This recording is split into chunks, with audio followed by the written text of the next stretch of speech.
आज के इस वैदिक कक्षा में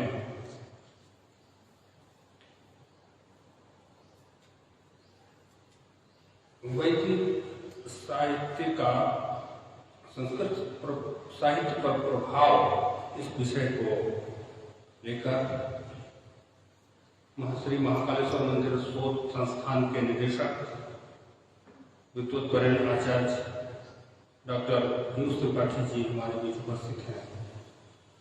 जैसा कि आप लोग जानते हैं, साहित्य समाज का दर्पण होता है। यदि समाज को देखना हो तो साहित्य को देखें, यदि साहित्य को आपने देखा तो फिर दर्पण अर्थात जो दिख रहा है दर्पण में, उसमें कहीं कोई भेद नहीं होता, बिल्कुल यथावत दिखता है। तो साहित्य भारत का जो जनमानस है वो संपूर्ण जनमानस वैदिक व्यवस्था पर आधारित है, और उस वैदिक व्यवस्था को हमारे आचार्यों ने साहित्य के आचार्यों ने किस प्रकार से उसको उपस्थापित किया है, बहुत बढ़िया विषय है। आचार्य चरण के माध्यम से हम सभी श्रवण करेंगे। तो मैं बहुत आदरपूर्वक श्रीमान त्रिपाठी जी से निवेदन करूंगा कि हमें इस विषय पर अपना उद्बोधन से आप व्यक्त करने की कृपा करें। डॉक्टर त्रिपाठी जी।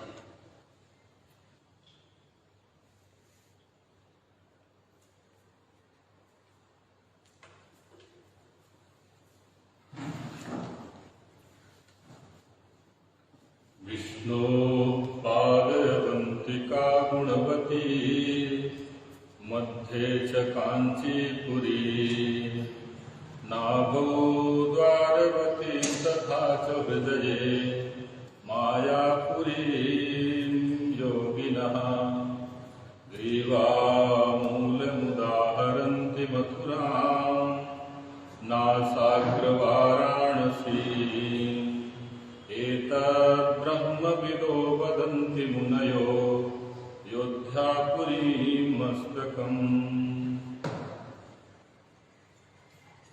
भगवान महाकाली के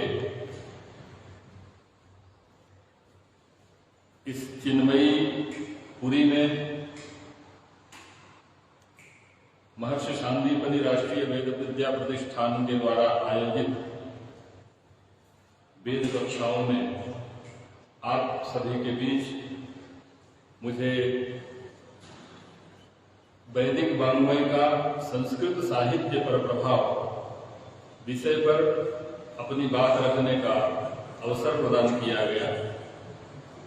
इसके लिए मैं महर्षि सांदीपनि राष्ट्रीय वेद विद्या प्रतिष्ठान के विद्वान यशस्वी सचिव महोदय प्रोफेसर विरूपाक्ष जट्टीपाल सर एवं हमारे मित्र आदरणीय पांडे जी का हृदय से धन्यवाद करता हूं और अपनी बात प्रारंभ करता हूं। वेदों का संस्कृत साहित्य पर प्रभाव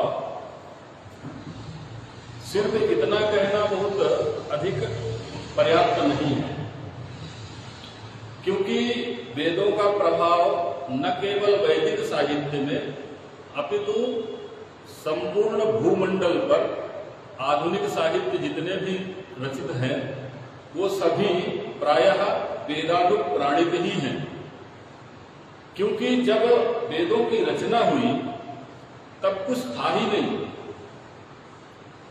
यदि हम सृष्टि के आरंभ में देखें तो एकदम स्पष्ट है कि दुनिया है ही नहीं, शून्य की स्थिति में है, संपूर्ण पृथ्वी जलमग्न है। तो जब संपूर्ण पृथ्वी जलमग्न है तो उसमें पहला पुरुष कोई होगा, तो वो पहला पुरुष कौन हो सकता है? तो कहा वेदः शिवो शिवो वेदः वेदो नारायण स्वयं। वेद ही शिव है और शिव ही वेद है, और जो वेद है वह साक्षात नारायण ही है। यह कोई किसी व्यक्ति की लिखी हुई रचना नहीं है, बल्कि यस्य निःश्वसितं वेदायो वेदेभ्योऽखिलं जगत्, जिनके श्वास प्रश्वास लेना ही सांस लेना और छोड़ना ही वेद है। उनके श्वास लेने से वेद की ऋचाएं निकलती हैं। ऐसे नारायण इस सृष्टि के आधार हैं। अब मैं आप लोगों को उस समय, क्योंकि देखिए आज का जो युग है यह विज्ञान की कसौटी में कस करके देखना चाहता है हर चीज को। हमारे जो युगों का काल है वह अत्यधिक प्रामाणिक है, किंतु आज का विज्ञान उसको मानता नहीं। आज का विज्ञान सृष्टि का आरंभ 5000 से 6000 वर्ष ही मानता है, जबकि यदि हम अपने युगों का निर्धारण देखें तो कलयुग की आयु कितनी है? 4,32,000 वर्ष तो कलयुग की आयु है। अब आज से 5000 वर्ष पूर्व भगवान श्री कृष्ण इस धरती पर थे, क्योंकि कलयुग का आरंभ अभी कलयुगे प्रथम चरणे, कलयुग का पहला चरण चल रहा है और इसकी आयु कितनी है? 4,32,000 वर्ष। तो अब कलयुग का प्रथम चरण चल रहा है, यानी कि द्वापर और कलयुग के सन्धि काल तक भगवान कृष्ण इस धरती पर रहे हैं, यानी कि 5170-80 वर्ष के पूर्व भगवान कृष्ण इस धरती पर रहे। इसके बाद पहले आप यदि देखेंगे तो द्वापर युग आ जाएगा, सेम इस संख्या को डबल करते चले जाएंगे तो जाकर के इन युगों की संख्या का मान निकल जाएगा। कोई एक प्रामाणिक संख्या का मान है, युगों का निर्धारण आप देखेंगे तो मिल जाएगा। यानी कि लाखों वर्ष पूर्व यहाँ भारतवर्ष था और यहाँ वेद भी थे। अब वेद कैसे थे मैं आपको उदाहरण दे करके बता देता हूं। जब कुछ भी नहीं था, यह सृष्टि जलमग्न थी, उस समय एक सुंदर सरल सा श्लोक पद्य है जो मैं आपको बताना चाहता हूं। संपूर्ण पृथ्वी जलमग्न है, दुनिया में कुछ भी नहीं है, महाप्रलय हो गया है। 4 युगों के बाद चतुर्युगी फिर महाप्रलय जो होता है तो महाप्रलय की स्थिति है। उस समय सिर्फ यदि कोई है तो करारविंदेन पदारविंदम मुखारविंदे विनिवेशयन्तम बटस्य पत्रस्य पुटे शयानम बालम मुकुंदम मनसा स्मरामि। जो तीर्थराज प्रयाग है उस प्रयाग में एक अक्षयवट है, बरगद का पेड़ है जो अक्षय है, कभी नष्ट नहीं होता है। वह आज भी है, किले के अंदर है, हमने उसका दर्शन भी किया है। वह क्या है? अक्षयवट का एक बरगद है। उस बरगद के बटस्य पत्रस्य पुटे शयानम, बरगद के पत्ते में शयन कर रहे हैं कौन? नारायण भगवान विष्णु, अकेले एकमात्र, और कोई नहीं। और क्या कर रहे हैं? करारविंदेन पदारविंदम, अपने कर कमलों से, पदारविंदम माने चरण कमलों को पकड़ करके, जैसा कि छोटा बच्चा 3 साल का 2 साल का छोटा बच्चा अपने पैर के अंगूठे को चूसता रहता है, उस स्थिति में भगवान नारायण वहां विराजमान है। अब जब अनंत काल तक वो वहां विश्राम कर रहे हैं, इसके बाद क्या होता है कि उनके मन में एक संकल्प आता है, एको अस्मि बहुश्यामो, मैं अकेला हूं और कुछ लोगों को होना चाहिए। तब उनके मन में एक संकल्प जैसे हुआ, तभी नारायण के नाभि कमल से ब्रह्मा जी की उत्पत्ति हुई। अब वह कमल उनका आकाश तक बढ़ने लग गया, उसमें कहीं भी आदि अंत नहीं है। हजारों वर्ष तक उन्होंने अप डाउन करके ऊपर नीचे आकर के देखा, कोई आदि अंत मिल नहीं रहा, नारायण भी नहीं मिल रहे हैं। जब वो थक गए और अब ब्रह्मा जी को भी सब कुछ भूल गए, मैं अब वो भी देख रहे हैं मैं तो अकेला हूं, चारों दिशाओं में घूम घूम कर देखते हैं, उनके 4 सिर हैं, लेकिन कहीं कुछ दिख नहीं रहा, केवल जल दिख रहा, जलमयी सृष्टि। तब भगवान नारायण ने एक वाक्य बोला, स्पर्शेषु यत् षोडशमेक विंशः। व्याकरण का श्रीमद् भागवत में ये श्लोक आता है, इस स्पर्शेषु यत् षोडशमेक विंशः। ब्रह्मा जी ने कहा मैं क्या करूं, मैं हूं कौन? आकाशवाणी से बताया कि तुम ब्रह्मा हो और सृष्टि करो। उन्होंने कहा ये सृष्टि क्या होती है, मुझे तो सब भूल गया। तब आदि नारायण ने सब सबसे पहले भगवान ब्रह्मा को वेदों का उपदेश दिया। कुछ भी नहीं था तब वेद थे, क्योंकि यस्य निःश्वसितम वेदाः, जिनके श्वास ही वेद है। तो जब वेद का उपदेश किया तब ब्रह्मा जी को पता चला कि मैं तो सृष्टि की रचना कर सकता हूं, लेकिन सृष्टि का क्रम उनको भूल गया कि मैं क्या बनाऊं, कैसे बनाऊं, क्या होता है क्या नहीं होता है। तब फिर उन्होंने कहा, अब फिर से वो जो है उद्विग्न हो गए, उनको किंकर्तव्य विमूढ़ हो गए, उनको कुछ समझ में नहीं आ रहा। फिर से उन्होंने कहा कि अब मैं क्या करूं। रोने लग गए ब्रह्मा जी, क्योंकि यदि हम लोग जो चीज नहीं जानते, यदि मैं आपको अभी कह दूं कि एक आप काम करिए कि बढ़िया सा कोई प्लेन का डिजाइन बना करके आप मुझे अभी प्रस्तुत करिए, तो यदि आप नहीं जानते हैं तो असमर्थता व्यक्त करेंगे। ब्रह्मा जी ने कहा, भाई मुझे तो भूल गया, भले मैं पहले बनाता था, आप याद नहीं है। तब नारायण ने कहा, एक काम करो, स्पर्शेषु यत् षोडश मेक विंसः, स्पर्श संज्ञक वर्णों में जो 16वां अक्षर है और 21वां अक्षर है। अब स्पर्श संज्ञक वर्ण क्या है? तो व्याकरण में महर्षि पाणिनि लिखते हैं, कादयोः मावसानः स्पर्शाः, का से लेकर के मां तक के वर्णों की स्पर्श संज्ञा होती है। का खा गाघा अंगा जो है, तो का से लेकर के मां तक, कादयोः मावसानः, मां के अवसान तक, मां के समाप्ति तक स्पर्श संज्ञक वर्ण है। तो एक काम करो कि स्पर्श संज्ञक वर्णों में से स्पर्शेषु यत् षोडश, स्पर्श संज्ञक वर्णों में जो 16वां अक्षर है, यानी कि ककहरा में, काकागंगा में कौन सा 16वां अक्षर होगा? ता। और 21वां कौन सा होगा? पा। तप करो। तप के बिना कुछ नहीं हो सकता, तपस्या करनी पड़ेगी। वेद का यही मूल मंत्र है कि तप करो। तब ब्रह्मा जी ने तपस्या की। हजारों वर्ष तक तपस्या करने के बाद उनको सृष्टि के रचना का क्रम ज्ञात हुआ। फिर भी उद्विग्न हुए और रोने लग गए। तो रोदनात् रुद्रः, भगवान ब्रह्मा के रोने से उनके आंखों के बीच से एक अश्रुबिंदु निकला, जिससे एक रुद्र पैदा हो गया। इसको कहते हैं भगवान शिव। एक क्रम यह है और एक क्रम वह भी है कि रुद्र से ही सब ब्रह्मा विष्णु भी पैदा हुए।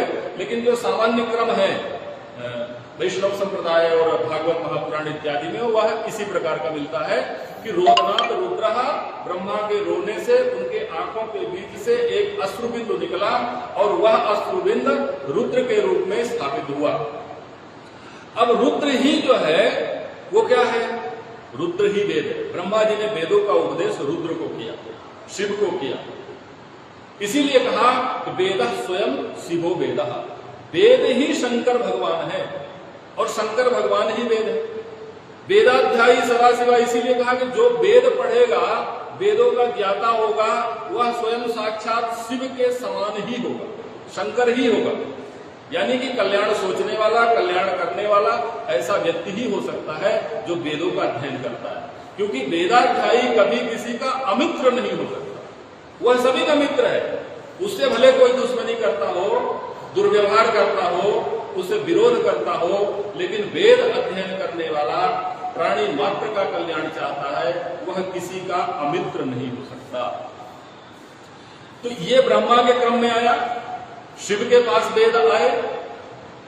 अब इसके बाद वेदों की जो रचना का काल है, तो वैज्ञानिक तो ये वाला मानते नहीं कि लाखों वर्ष पूर्व हुआ होगा।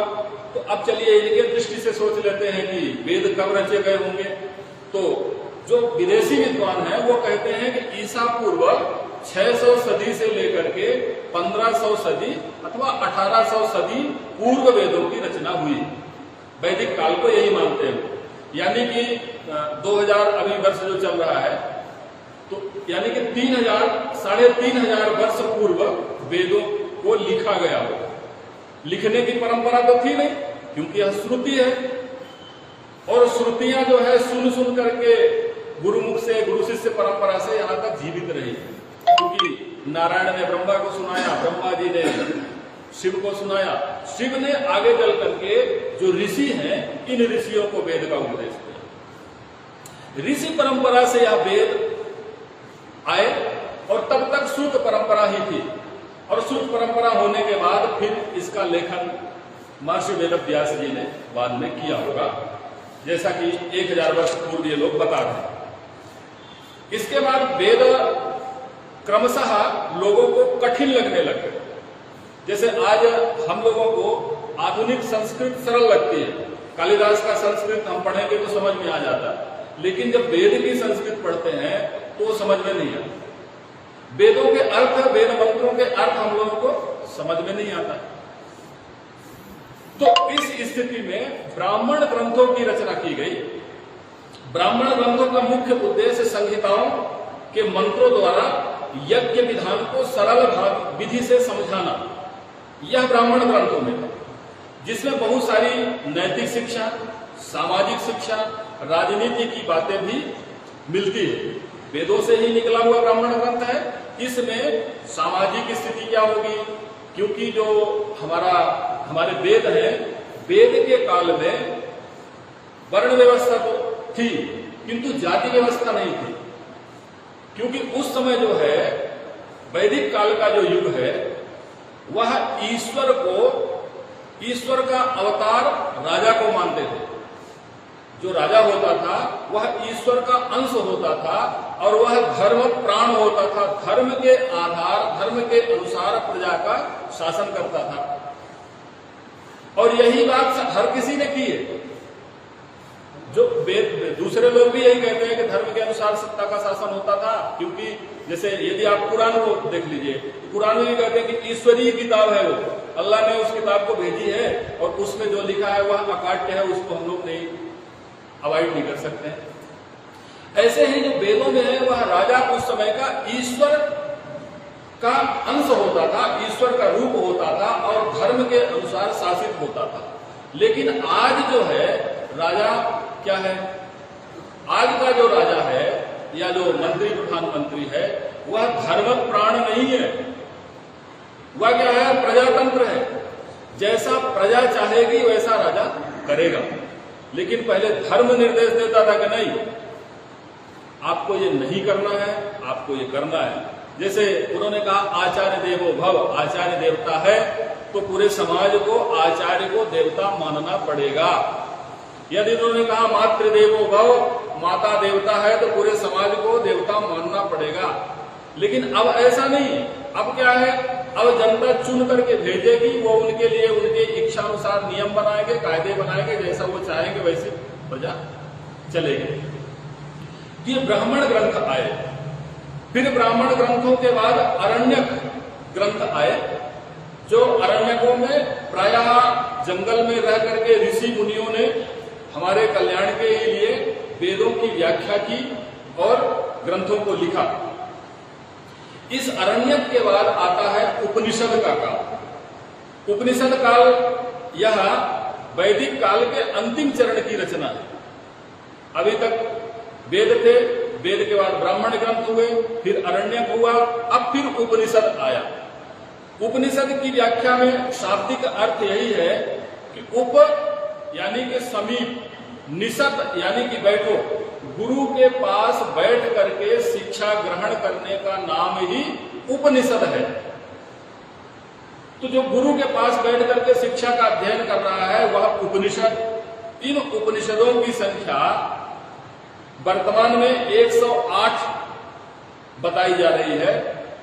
और उपनिषदों के बाद फिर आप आ जाइए वेदांग में। वेदांगों की रचना हुई। वेदांग कितने हैं? वेदांग 6 हैं। शिक्षा, कल्प, निरुक्त, छंद, ज्योतिष, व्याकरण, वेदांग, षट, ये 6 वेदांग हुए। इन वेदांग, ये जो वेदांग है, ये पहले तो समाज ने इसको बहुत अच्छे से स्वीकार किया, खूब पढ़ा।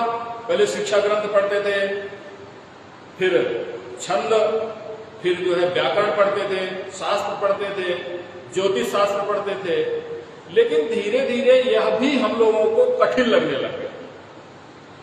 अब व्याकरण पढ़ना यानी कि 12 वर्ष की तपस्या करना। एक सब्जेक्ट ही है व्याकरण, जो छठी से लेकर के कॉलेज पर्यंत और पीएचडी पर्यंत बच्चा यदि पढ़ता जाएगा तब जाकर के उसको व्याकरण का ज्ञान होगा। हमारे इस अल्प आयु में हम लोग कौन कौन से शास्त्र पढ़ सकते हैं? तो यह भी अब हमको कठिन लगने लग गया। अब हम न व्याकरण पढ़ रहे हैं, न हम ज्योतिष पढ़ रहे हैं, न छंद पढ़ रहे हैं, न मीमांसा पढ़ रहे हैं, न कोई दूसरे धर्म ग्रंथ पढ़ रहे हैं। लेकिन बाजार में खड़े होकर के यदि हमसे कोई बात करना चालू करेगा तो हम सब चीजों की बातें कर लेंगे। अब प्रामाणिक बातें करने के हम आदी हो चुके हैं। यदि आपको प्रत्यक्ष उदाहरण देखना हो तो शाम को टीवी खोल करके देख लो। धर्म की व्याख्या करने के लिए कैसे कैसे लोग बैठे मिल जाते हैं जिनका धर्म से कोई नाता रिश्ता ही नहीं है, लेकिन बड़ी बड़ी बातें करेंगे धर्म की, अध्यात्म की। क्या उन्होंने वेदों को पढ़ा है? आपके वेदांगों को पढ़ा है, व्याकरण पढ़ा है, ज्योतिष पढ़ा है, छंद पढ़ा है, मीमांसा पढ़ा है, धर्मशास्त्र पढ़ा है, 16 सूत्र पढ़ा है? क्या पढ़ा है? आप व्याख्या किस दृष्टि से कर रहे हो हमारे धर्म ग्रंथों की? लेकिन कर रहे हैं। तो यह सब चीजें क्या हुई कि हम लोगों से कठिन होती गई धीरे धीरे, और इसके बाद फिर जो है दूसरे ग्रंथों की, वेदांग भी हमसे जब कठिन हो गए, फिर दूसरे ग्रंथों की रचनाएं चालू हो गई। आधुनिक साहित्य, फिर आया पुराण काल। पुराण काल वही जो कठिन बातें थी, वेदों की जो कठिन बातें थी, उसी को सरल रीति से, सरल शब्दों से, सरल भाषा शैली में समझा देने की प्रक्रिया ही पुराण है। पुराण अब कितने हो गए? 18 पुराण है। लेकिन जो बात वेद कहता है, पूर्वा उर्वशी का संवाद जो वेदों में लिखा हुआ है, वह बहुत कठिन है। लेकिन वही बात जब आधुनिक साहित्य में, संस्कृत साहित्य में, कालिदास के ग्रंथ में या श्रीमद् भागवत में आ जाता है और कथावाचक बढ़िया पूर्वा और उर्वशी का संवाद सुनाता है, तब हम लोगों को बहुत सरलता से समझ में आ जाता है। तो इसलिए यह क्रम आधुनिक साहित्य में खूब पल्लवित हुआ, बढ़ा। ऋग्वेद संहिता में लौकिक विषयों पर भी ऋषियों की दृष्टि गई है। ऐसा नहीं है कि वेदों ने, ये जो हमारे आधुनिक साहित्य वाले लोग हैं, इन्होंने वेदों का आश्रय नहीं लिया, ऐसा नहीं है। क्योंकि जो आधार ग्रंथ है, चाहे वो कोई भी ऋषि हो, उन सभी का आधार ग्रंथ तो वेद ही रहा है। क्योंकि 2000-3000 वर्ष पूर्व दूसरे और तो कोई काव्य थे नहीं, ग्रंथ तो थे नहीं। एकमात्र यदि देखने योग्य कोई डिक्शनरी या कोई ग्रंथ था तो वह वेद था। तो वेदों को देख करके, उसको पढ़ करके ही ये दूसरे ग्रंथ और साहित्य लिखे गए। अब सभी आधुनिक साहित्यों में द्यूत क्रीड़ा का उल्लेख होता है। कालिदास ने भी द्यूत क्रीड़ा का उल्लेख किया। ऋग्वेद में भी द्यूत क्रीड़ा के दुष्प्रभावों का वर्णन है। जुआ नहीं खेलना चाहिए। और यही बात आपकी कहां आती है? महाभारत में भी देखने को मिल रही है। आधुनिक साहित्य यदि हम माने तो, संस्कृत वाङ्मय यदि देखें तो महाभारत में भी द्यूत क्रीड़ा में ही उन्होंने द्रौपदी को हरा। जब हमारे वेद कहते हैं कि द्यूत क्रीड़ा खेलना पाप है, जुआ नहीं खेलना चाहिए, इसके दुष्परिणाम होते हैं, जब वेद की बात हम नहीं मानेंगे, अपने मन का करेंगे, तो फिर महाभारत तो होना ही है। आधुनिक युग में महाभारत इसका प्रत्यक्ष उदाहरण है। अक्ष क्रीड़ा का उल्लेख कालिदास भी अपने काव्य में करता है, और बहुत सारे जगह में इन सारी बातों का उल्लेख खूब मिलता है। इसके बाद देखिए आप, ऋग्वेद में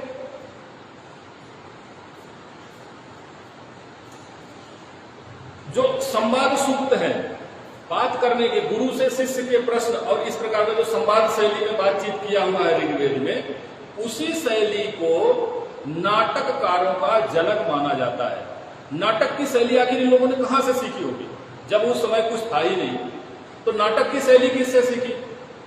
तो कह रहे हैं कि जो संवाद सूक्त है ऋग्वेद का, उस संवाद सूक्त से लोगों ने नाटक की शैली सीख करके नाटक लिखना प्रारंभ किया। इसलिए हम यह कह सकते हैं कि जो आधुनिक संस्कृत साहित्य है, वह वेदों से अलग नहीं है, अपितु वेदों से ही अनुप्राणित है। वेद ही उनके मूल स्रोत है, चाहे वह कालिदास हो, चाहे उबट हो, चाहे महीधर हो, चाहे कोई भी हो, चाहे शेखर हो, चाहे दंडी भारवी, जो भी जितने भी कवि हैं, इन सभी को यदि स्रोत रूप में देखें, इनके केंद्र बिंदु और इनका जो कोश है वह सभी का वेद ही है। अब पूर्वा उर्वशी तथा यम यमी का संवाद सामान्य लोक जीवन के भावों में व्यक्त होता है। संवादों में प्रेम का वर्णन, हास्य का वर्णन, करुणा का वर्णन एवं वीरता का वर्णन, यह सब वेदों से सीख करके कवियों ने अपने साहित्यों में लिखा है। इसके बाद यजुर्वेद में यज्ञ अनुष्ठान, मंत्र संहिता, इन सारे चीजों का खूब वर्णन हुआ। और यहां से जो हमारा शुक्ल यजुर्वेद है वह 40 अध्याय में वर्णित है। शुक्ल यजुर्वेद उन 40 अध्यायों में विभिन्न प्रकार के यज्ञ यागादि का वर्णन मिलता है। अब यज्ञ यागादि 16वें अध्याय में रुद्राध्याय है, जिसमें रुद्र के विविध रूपों का वर्णन किया गया है और नमस्कार पूर्वक शिव संकल्प सूक्त इत्यादि का पाठ किया गया है। अब ये जो इसमें यज्ञ की बात किया, तो अब आप देखिए शुक्ल यजुर्वेद में यज्ञों का महत्व। जब शुक्ल यजुर्वेद में यज्ञों की चर्चा हुई तो इससे किसने सीखा? कालिदास ने अपने रघुवंश में स्पष्ट रूप से यज्ञों का वर्णन करते हुए लिखते हैं कि जिस समय राजा दिलीप गुरुजी के वशिष्ठ के आश्रम में जा रहा है जंगल में, उस समय क्या हो रहा है कि वहां के जो पशु हैं वो बैर भाव को छोड़ करके परस्पर एक ही घाट में सब पानी पी रहे हैं। एक ही घाट में शेर पानी पी रहा, वहीं हिरण पी रहा, कोई किसी की हिंसा नहीं कर रहा। ये क्यों? यज्ञ के प्रभाव से, तप के प्रभाव से जीवों के, मनुष्य भर नहीं, जीव मात्र आपस में परस्पर बैर भाव को भूल जाता है। तो वशिष्ठ के आश्रम में तपस्या का और यज्ञ का इतना फल है कि एक ही घाट में पानी पी रहे हैं सब। अब यहां से उन्होंने क्या किया, जब वो यज्ञ उनके आश्रम के पास पहुंच रहे हैं तो आश्रम में घुसने की एक शर्त है। राजा चाहे कितना ही बड़ा क्यों न हो, चाहे चक्रवर्ती सम्राट ही क्यों न हो, लेकिन यदि वह गुरु के आश्रम में गया है तो उसको अपने सारे राजसीय वेशभूषा को त्याग करके गुरु की शरण में जाना पड़ेगा। राजा दिलीप उनके आश्रम में पहुंचने के पहले ही अपना मुकुट जो है गुरुजी के चरणों में रखने के लिए उतार लेता है। धनुष, बाण इत्यादि जो है सब रथ में पटक देता है, अपने जूता खड़ाऊ सब वहां उतार देता है, पैदल चल करके गुरुजी के पास जाता है और अयोध्या का जो उस समय का चक्रवर्ती सम्राट जैसी पदवी को धारण करने वाले अयोध्या के राजा, उस छत्र को और अपने मुकुट को उतार करके एक फकीर संत के चरणों में रख देता है और कहता है कि गुरुजी मैं आपसे शिक्षा लेने आया हूं, यज्ञ करने आया हूं, क्योंकि मुझे पुत्र उत्पत्ति नहीं हो रही। आप मुझे कोई उपाय बताइए, चाहे यज्ञ करवाइए मुझसे, चाहे अनुष्ठान करवाइए, चाहे जो भी करवाइए, लेकिन मुझे पुत्र हो जाए, ऐसा कोई विधान करिए। तो जो वशिष्ठ जी हैं वहां उन्होंने उपदेश दिया, फिर नंदनी गाय वगैरह देकर के उनकी सेवा करना और उससे पुत्रोत्पत्ति होना, यह सब बहुत बड़ा प्रसंग है, उसमें हम नहीं जाएंगे। लेकिन मैं सिर्फ ये कहना चाह रहा हूं कि वहां वशिष्ठ जी यज्ञ करते हुए विराजमान हैं। अब ये यदि कालिदास यदि कोई व्यक्ति लिख रहा है तो कहां से पाया होगा यह विषय, यज्ञ करने का विधान, यज्ञ में यजमान को कैसे होना चाहिए और जो है आचार्य कैसे होना चाहिए, अध्ययु कैसे होना चाहिए, होता कैसे होना चाहिए, उद्गाता कैसे होना चाहिए, इन सारे चीजों का यदि कहीं लोगों ने देखा होगा तो वेदों में देखा होगा और उसी को इन्होंने अपने धर्म ग्रंथों में लिखा है। अब वहां जो यज्ञ हो रहा है वहां अग्नि की उपासना की जा रही है। अग्ने नय सुपथा राये अस्मान विश्वान देव रविनानी विद्वान। हे अग्नि देवता की प्रार्थना प्रायः सभी वेदों में की गई और वही प्रार्थना अब चाहे ये देख लीजिए अग्ने नय सुपथाराय, चाहे आप सामवेद का मंत्र देख लीजिए, शुरू ही कर रहे हैं अग्निवीडे पुरोहितम यज्ञस्य ऋतुजम रत्न होताराम रत्न धातवम। तो जो वेदों का मूल उपास्य देवता है वह सूर्य है या अग्नि है। सूर्य भी यदि है तो वह भी तेज के कारण है, क्योंकि वह भी अग्नि का ही स्वरूप है, और अग्नि के रूप में भी यदि पूजा हो रही है तो वह भी तेजस स्वरूप ही है। अब अग्नि की पूजा कालिदास ने भी अपने यज्ञ के कुंड में अरण्य मंथन करके अग्नि उत्पन्न करके पूजन करवाने की बात का उल्लेख करते हैं। तो यानी कि आधुनिक साहित्य में भी पर्याप्त मात्रा में वैदिक प्रभाव देखने को मिलता है। यहां इन्होंने राजनीति के लिए राजनीति शास्त्र का वर्णन भी ऋग्वेद में और यजुर्वेद में मिल रहा है कि राजा कैसा होना चाहिए, वो कितना टैक्स उसको लेना चाहिए। प्रजा से जब तक टैक्स नहीं लेगा तो राज्य चलेगा नहीं, इसलिए टैक्स लेना चाहिए। ये कौन कहता है? वेद कहता है। इसी बात को सरल ढंग से समझा करके राजा दिलीप कहता है, राजा दिलीप के कालिदास कहते हैं कि राजा दिलीप ने भी अपने प्रजा से टैक्स लेता था, लेकिन कितना लेता था? कह रहे प्रजानाम एव भूत्यर्थम शताभ्यो बलिमग्रहीत सा पिता तु पिता तासाम पितरस तासाम केवलम जन्म हेतवः। मतलब राजा टैक्स ले रहा है, लेकिन कितना ले रहा है, कैसे ले रहा है? प्रजानाम एव भूत्यर्थम शताभ्यो बलिम अग्रहीत। सिर्फ प्रजा का हमारे कल्याण हो जाए उतना ही टैक्स लेता। ये नहीं कि अनावश्यक टैक्स के ऊपर टैक्स लाते जाओ। आज की संरचना इसलिए हम लोगों को भारी दिख रही है क्योंकि इन्होंने उन चीजों का अध्ययन नहीं किया। टैक्सेस बढ़ाए जा रहे हैं। मैं किसी का विरोध नहीं कर रहा हूं, लेकिन आप नगर निगम की कोई टैक्स की जो सूची है उसको पढ़ करके एक बार देखिए, किन किन चीजों में हमसे टैक्स लेता है। प्रकाश कर, स्वच्छता कर, हवा का कर, तो पानी का कर, तो जमाने भर के इतने सारे टैक्सेस लगे हुए हैं कि जो हमको मिल ही नहीं रहा। शिक्षा कर, अब आप बताइए कि हमारे उज्जैन की नगर पालिका ने कितने विद्यालय चलाए, फिर हमसे शिक्षा टैक्स क्यों ले रहा? या कोई भी जो चीज आप हमको दे नहीं रहे उस चीज का आप हमसे पैसे क्यों ले रहे? हमारे वेद क्या कह रहे हैं कि प्रजा के कल्याण के लिए जितना आवश्यक हो उतना ही टैक्स लो। और यही बात कालिदास कह रहा है कि प्रजा नाम भूत्यर्थम शताभ्यो बलिम अग्रहीत। प्रजा के कल्याण में जितने में भरण पोषण हो जाए उतना ही उनसे टैक्स लेना चाहिए। यह बात वेद की भी है और यही बात आधुनिक साहित्य में कालिदास जैसे महाकवियों ने भी उससे अनुप्रेरित होकर के अपनी बात कही है। इसके बाद जो गान शैली का है, सामवेद जो हमारा है वह गेय है, गाने योग्य वेद मंत्र उसमें है, गा करके उसके वेद मंत्र पढ़े जाते हैं। तो जो संगीत शास्त्र की उत्पत्ति है, संगीत शास्त्र सामवेद से ही उत्पन्न हुआ है ऐसा मानते हैं। अब आधुनिक कवियों ने संगीत शास्त्र का अपने नाटकों में रोचकता पैदा करने के लिए जगह जगह प्रयोग किया है। पुराणों में भी इसका प्रयोग हुआ है। संगीत संध्या सजी हुई है, वहां देवता, गंधर्व, किन्नर, अप्सरा, नाग ये सब नृत्य कर रहे हैं। और राजा महाराजाओं के शपथ ग्रहण में या राज्याभिषेक के समय भी सारे नाटककार और कवियों ने अपने पद्यों में संगीत शास्त्र का प्रभाव को स्वीकार किया है। तो सामवेद के द्वारा संगीत जो उत्पन्न हुआ उससे अनुप्राणित होकर के सारे ऋषियों ने अपने नाटकों में, अपनी कविताओं में संगीत का वर्णन, उल्लेख खूब किया है। इसके बाद आप आ जाइए अथर्ववेद में।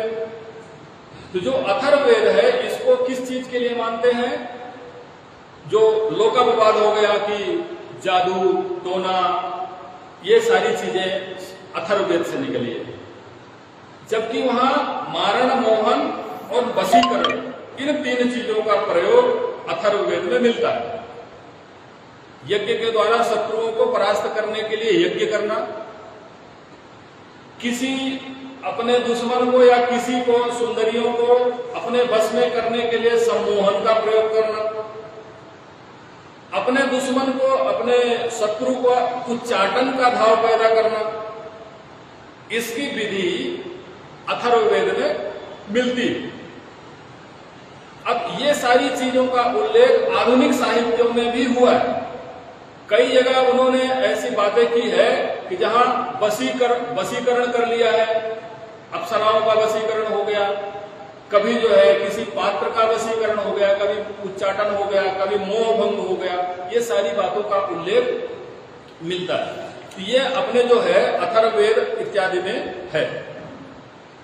इसी प्रकार से भूमि सूक्त में कहा है, माता भूमि पुत्रो हम पृथिव्या, अर्थात पृथ्वी हमारी माता है और हम इसके पुत्र हैं। ये पृथ्वी सूक्त में कही हुई बात है। और कालिदास वगैरह कवियों ने कैलाश पर्वत से ऐसे संबंधों को जोड़ा है, सचित्र और सजीव वर्णन किया है, और जैसे लगता है कि इनका स्वयं का वह निजी घर रहा हो। कुमार संभव को पढ़िए, कुमार संभवम को पढ़िए, वो पृथ्वी को हरदम हरी भरी सस्य श्यामला करना चाहता है। क्यों करना चाहता है?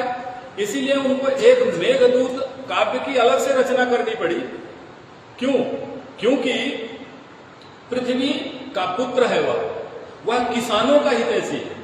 हमारा जो कवि कालिदास है वह किसानों का हितैषी है। इसलिए वो क्या कह रहा है, उसको प्रेमी प्रेमिका का मेल करवाना इतना ही मात्र उद्देश्य नहीं है। यदि कालिदास का सिर्फ इतना उद्देश्य होता कि हमको प्रेमी प्रेमिका का अपने पात्र का, नाटक के पात्रों का मिलन करवाना है, तो सीधे करवा देता।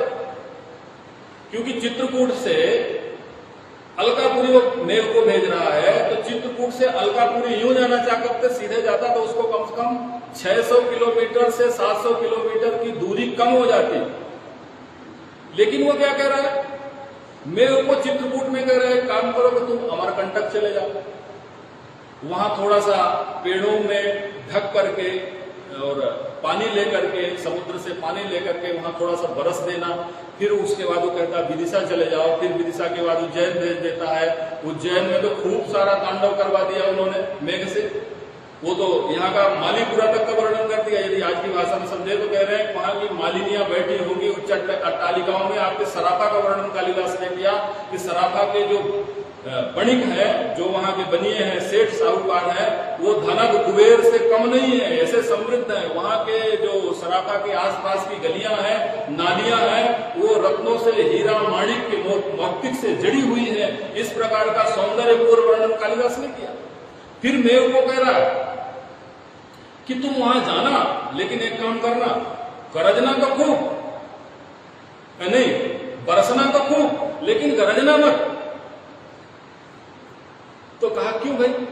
तो बोले वहां की जो नायिकाएं हैं वो रात में जाती हैं भस्मारती का दर्शन करने,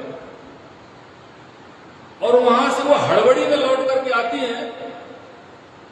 वो कहीं डर नहीं जाए कि हमारे पति जग गए होंगे और मैं यहां से जाऊंगी, लेट हो जाऊंगी, तो जाने क्या कहेंगे कि भस्मारती करने गई थी कि और कहीं गई थी।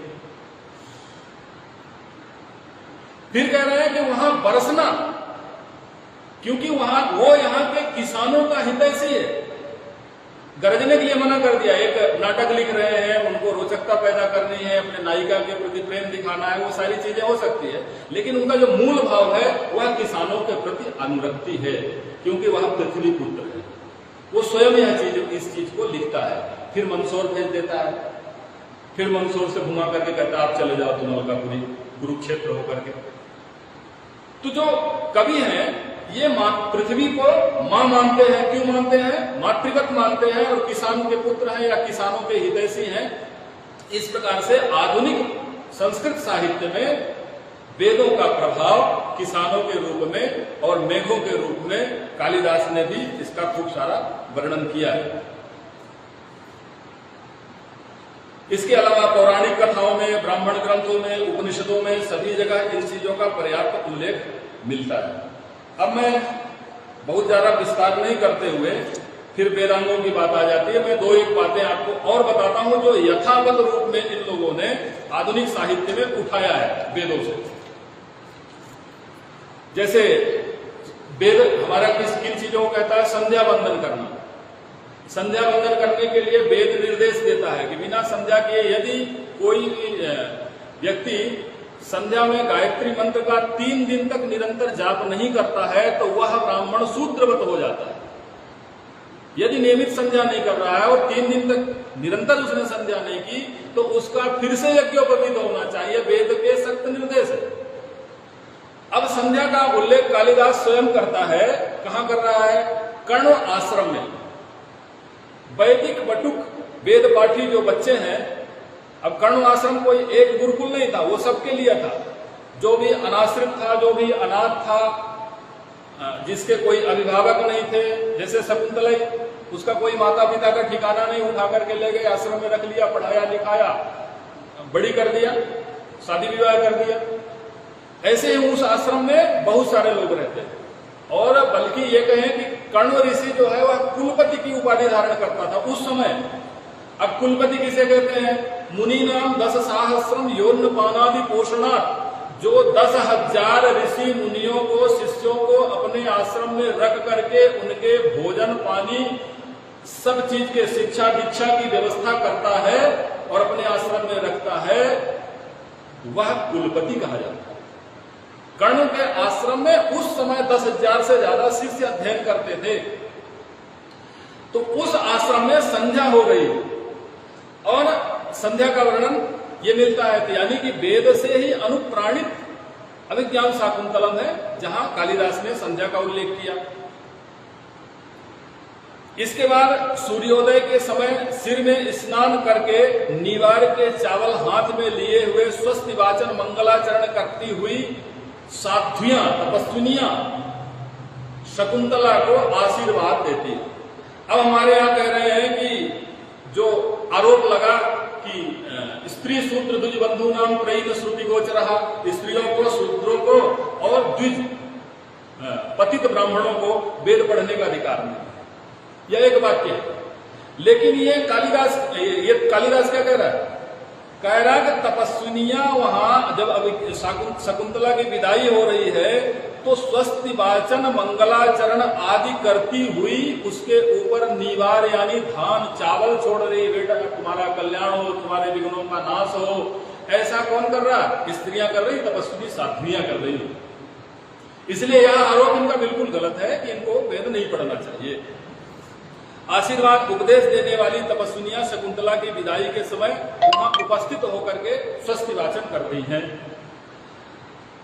स्पष्ट लिखा है वही कालिदास ने, ऋग छंदसा आशा से ऋग्वेद के मंत्रों को पढ़ती हुई वो तपस्विनियां शकुंतला को आशीर्वाद दे रही हैं कि ऋग्वेद के मंत्र की छाया से विचित्र पद्यबद्ध वाक्य से सभी ऋषिगण शकुंतला को आशीर्वाद दे रहे हैं।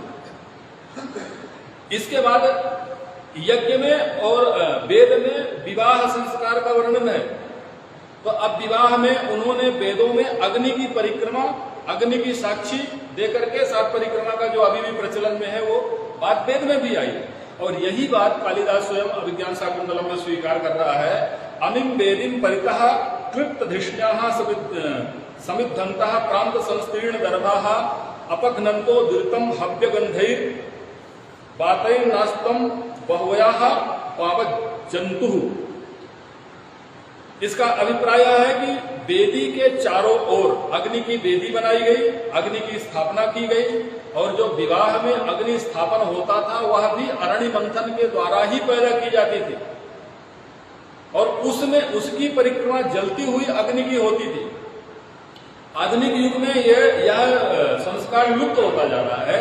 कुछ नहीं कर रहे हैं, सिर्फ वो कंडे उंडे लगा करके सुलगा दे रहे हैं, वो धुआं निकल रहा है, उसी की परिक्रमा करा दे रहे हैं। जल्दी जल्दी है, टेंट वाला, माइक वाला, मंच वाले सब अपना सामान लेने के लिए खड़े हैं। कैसे भी करके टोटका टाइप का उस प्रक्रिया का निर्वहन हो रहा है। जबकि विवाह की यह रीति है कि अग्नि अमिम वेदिम परितः, वेदी के चारों तरफ विराजमान सविधाओं से प्रज्वलित यज्ञीय समिधाएं होनी चाहिए, उससे जलती हुई अग्नि का कुंड होना चाहिए, जिनको चारों ओर कुश विस्तीर्ण कुशे बिछे हुए हैं। ऐसी हवनीय द्रव्य आज्य आदि के गंधों से संयुक्त। अब आज्यादि किसे, आज्यादि अजा के दूध से सुगंध निकल रही है। अजा किसको कहते हैं?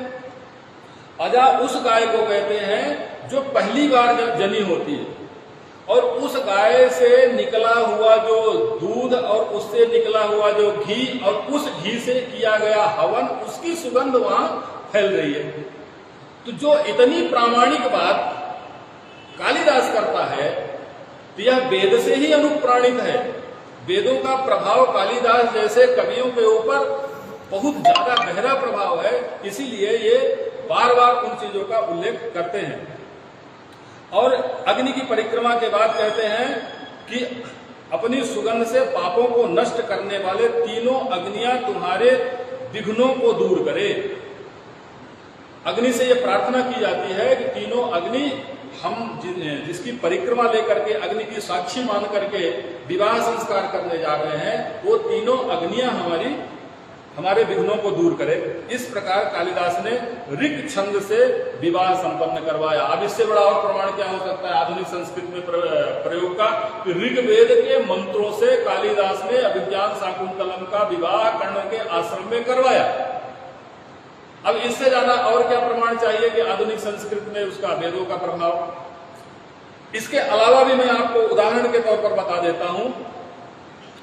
अग्नि का ही अग्निमीडे पुरोहितम यज्ञस्य देव मृत्युजम होतारम रत्न धातुमम, यह भी अग्नि की ही उपासना करके वेद के मंत्र की शुरुआत होती है। इसके बाद कहते हैं अग्नि पूर्वे भिर्ऋष्भिर्युज्ये नूतनैरुत सदैवं एहि वक्षति, यह भी अग्नि के लिए ही प्रार्थना की हुई है। पूर्व में ऋषियों के द्वारा अग्नि की प्रशंसा की जाती थी, उनका सम्मान किया जाता था, उनका पूजन किया जाता था, और अग्नि को ही साक्षी मान करके किसी बात को पक्का किया जाता था।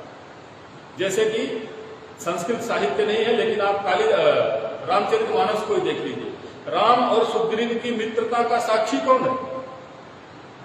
पावक साक्षी देकर जोरी प्रीति दृढ़ाए। अग्नि को साक्षी मान करके दोनों ने मित्रता की। सुग्रीव की और राम की मित्रता जो हुई वो अग्नि को साक्षी मान करके हुई। तो अग्नि न केवल संस्कृत साहित्य में अपितु आधुनिक जगत में या विश्व में आधुनिक यास्क वगैरह और जो बेबर है, विल्ड्रन है, बहुत सारे ऐसे विदेशी विद्वान भी हैं जिन्होंने वेदों की स्वीकार्यता को ग्रहण किया। इसके बाद समिधा हरण करने के लिए लकड़ी लेते जाते हैं यज्ञ के लिए, तो यज्ञ का वेदों में उल्लेख है, यज्ञों का उल्लेख ये भी कर रहे हैं दुष्यंत कण्व आश्रम में। फिर है राजधर्म का निरूपण। तो राजा दुष्यंत अपने मंत्री से कहता है कि यदि राजा किसी कारणवश प्रजा का पालन करने में असमर्थ हो रहा है, या वो कहीं विदेश यात्रा में चला गया है, या वह अस्वस्थ हो गया है, उस दशा में उसके मंत्री को प्रजा का पालन करना चाहिए। आज भी यह प्रक्रिया चल रही है। यदि हमारे मुख्यमंत्री कहीं विदेश में जाएंगे तो किसी मंत्री को अपना चार्ज दे करके जाएंगे, भाई इतने दिन तक मेरे उपस्थिति में आप काम देखना। तो ये उस समय उसका अधिकार और कर्तव्य होता है, जो आधुनिक युग में भी इसका वर्णन है। और कालिदास ने भी इस बात को स्वीकारा, कहा है कुछ दिन तक तो तुम्हारी बुद्धि ही इस प्रजा की रक्षा करे, और हमारा चढ़ा हुआ यह धनुष अब दानवों के संहार करने के लिए उद्यत है। मैं दानवों का संहार करने जा रहा हूं, प्रजा का पालन आप करना। अपने मंत्री को नियुक्त करके वो जा रहे हैं। उपर्युक्त यह जो कथानक है यह यजुर्वेद से प्रभावित दिख रहा है, अनुप्राणित है। यथा इदम में ब्रह्मचा छत्रम चोभे श्रियम वश्नुताम, यह क्षत्रियों का या राजाओं का या उनके मंत्रियों का परम कर्तव्य है कि वह प्रजा का पालन करे। कालिदास कुमार संभव में भी कहते हैं कि ब्रह्मा जी को शतपत्र योनि कहा गया है, और वेद में भी इसको शतपत्र योनि ही कहा गया है ब्रह्मा जी को, और वही बात जो है कुमार संभव में कालिदास भी कह रहे हैं। इस प्रकार से बहुत सारे ऐसे ऋग्वेद इत्यादि में वर्णन मिलता है। संक्षेप में मेरी बात और कह करके मैं अपनी बात को समाप्त करूंगा। ऋग्वेद के 10वें मंडल के 95वें सूक्त में 18 सूक्त और ऋचाएं ऐसी हैं जो पुरुरवा और उर्वशी के संवाद का है। कहां? ऋग्वेद में। और इससे ऋग्वेद से ही विषय को लेकर के महाकवि कालिदास ने विक्रमोर्वशीयम एक काव्य की ही रचना कर दी। तो अब इससे ज्यादा प्रमाण क्या होगा कि भाई अनुप्राणित है, कालिदास वेदों से प्रभावित है और वेद के बहुत अच्छे ज्ञाता है। और मुझे तो कई बार लगता है कि अच्छे ऋग्वेदी ब्राह्मण रहे होंगे जिन्होंने ऋग्वेद का अध्ययन करके शतपथ ब्राह्मण का बहुत महान पंडित था कालिदास। शतपथ ब्राह्मण का उल्लेख बार बार होता है और जो इन्होंने पात्र लिए हैं वो सभी के सब वेदों के हैं। जो नाटक के पात्र इनके हैं वो सभी वैदिक पात्र भी हैं। अब उर्वशी का संवाद है। दोनों 4 वर्ष तक उर्वशी के साथ इनके विवाह संस्कार करके यहां पृथ्वी में रहे। दोनों पति पत्नी के रूप में रहे, किंतु गर्भवती होने पर उर्वशी इनको छोड़ करके चली गई पुरुरवा को।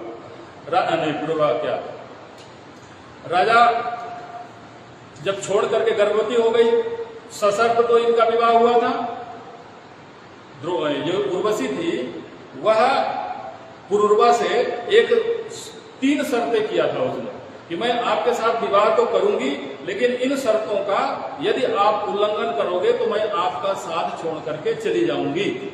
उसमें से एक शर्त यह थी कि यदि आप किसी भी समय मुझे नग्न अवस्था में देख लोगे, उसी समय मैं आपका साथ छोड़ करके चली जाऊंगी।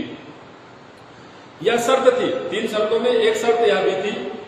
तो क्या हुआ कि एक मेमना या भेड़ का बच्चा ऐसा कुछ उनके आश्रम में उर्वशी ने पाल रखा था, जिसको बहुत प्रेम करती थी उर्वशी स्वयं।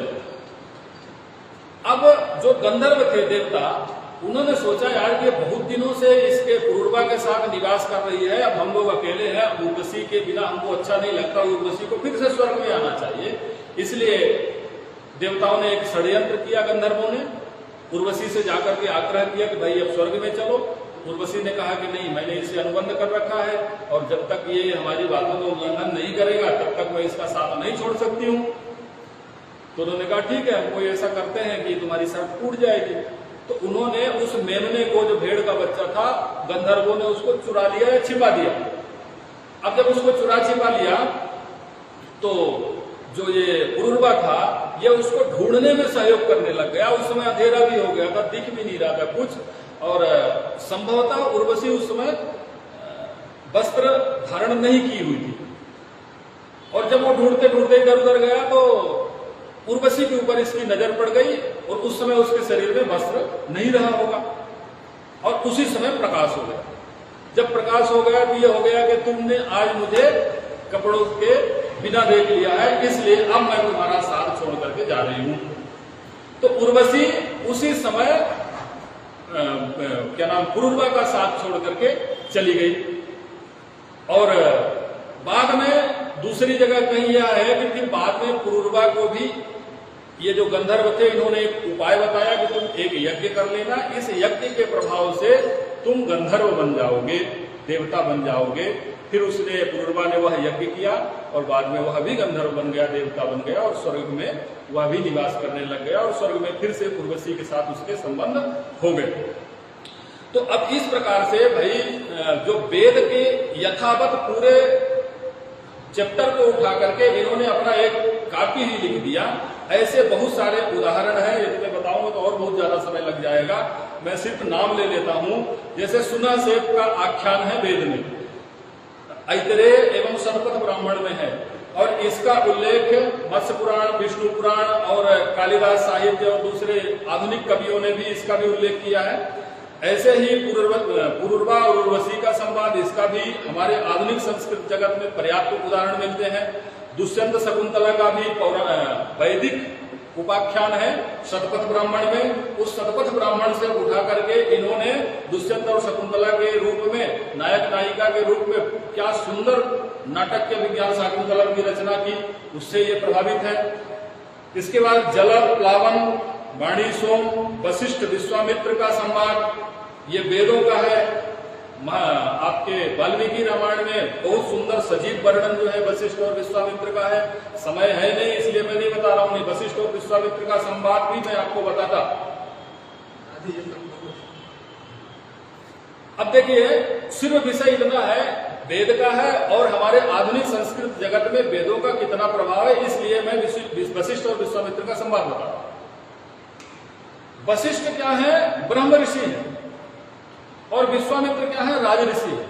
वह ब्राह्मण है या क्षत्रिय? विश्वामित्र इतने बड़े तपस्वी हैं कि 1000 वर्षों तक वो सिर्फ दूब खा करके, घास खा करके तपस्या कर रहे हैं। उनके अंदर इतनी शक्ति आ गई कि वो यदि ठान लेते हैं कि मैं मेरे चेला को इसी शरीर से स्वर्ग पहुंचाऊंगा, तो पहुंचाने के लिए वो प्रयत्न करना चालू कर देते हैं। लेकिन उनको सिर्फ दर्द एक बात का होता है कि जब वो वशिष्ठ के सामने होते हैं तो वशिष्ठ का सम्मान ज्यादा होता है और विश्वामित्र का कम होता है। जब वो दशरथ जी के राज्यसभा में जाते हैं तो महाराजा दशरथ विश्वामित्र जी को उठ करके खड़े होते हैं, सम्मान देते हैं और कहते हैं आइए राजर्षि बैठिए। लेकिन जब दशरथ को यह सूचना लगती है कि महर्षि वशिष्ठ जी आ रहे हैं राजभवन में, तो उठ करके दौड़ते हुए द्वार तक जाता है और वहां खड़े होकर के अपने पलक पावड़े बिछा देता है, आइए ब्रह्मर्षि आपका स्वागत है। इस बात से विश्वामित्र बहुत ज्यादा खिन्न हुआ और खिन्न होकर के उन्होंने कारण देखा कि आखिर ये कारण क्या है।